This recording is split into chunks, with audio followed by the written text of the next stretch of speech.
League tables. Scott Simpson.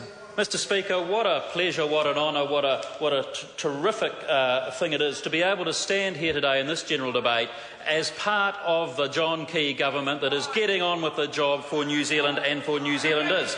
But what a pleasure, what a privilege and what an honour it is to be the member for Coromandel, Mr Speaker, because in my part of the world, in Coromandel, where the previous Speaker occasionally visits to her holiday home and we see her occasionally passing through, the people of Coromandel, Mr Speaker, are enjoying the benefits and privileges that come from having a government that is focused on getting the economy right.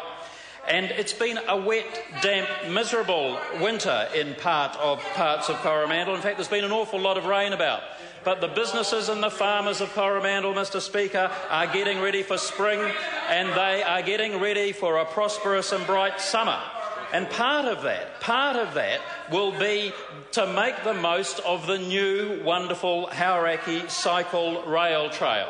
Now, I had the very good opportunity to spend some time with the Associate Minister of Tourism, Chris Tremaine, early this year when we opened that cycleway.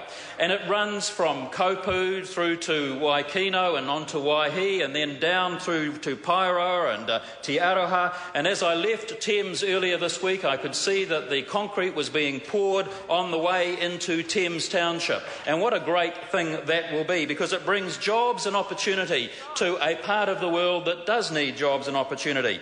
And it's going to be not only used by hundreds of local Coromandel people, but by families and children and visitors from all over New Zealand and all over the world.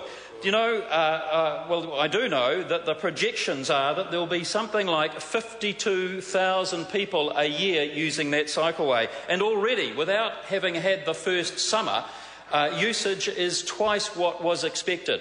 So in towns like Te Aroha and Paeroa and Waihi, already businesses are getting the benefit of visitors spending, buying food and wine and coffee and what have you, but they're also staying overnight.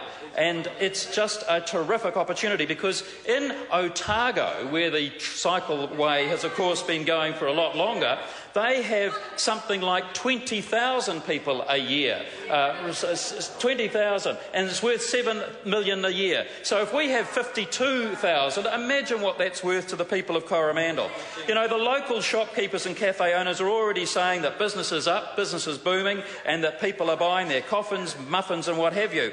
And indeed, just the other day, Mr Speaker, I had a terrific email. It was actually addressed to the Prime Minister, and it was kindly copied in by a constituent. And it said this sort of thing. It said, a group of 20 of us from Whangamata recently did the Waikino to Paeroa Trail. And we stopped for morning tea at Waikino at the train station. And then we went on to Te Aroha, where we stayed overnight. 20 people staying overnight in Te Aroha. That's a big deal for the local moteliers. They had a meal, and then they cycled back the next day having brunch.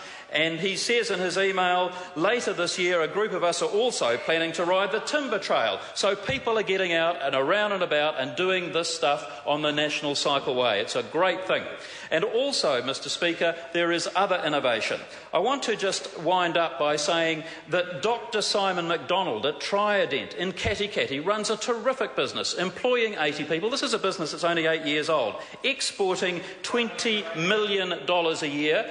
Of export dollars, making wonderful high-tech products used in the dental industry.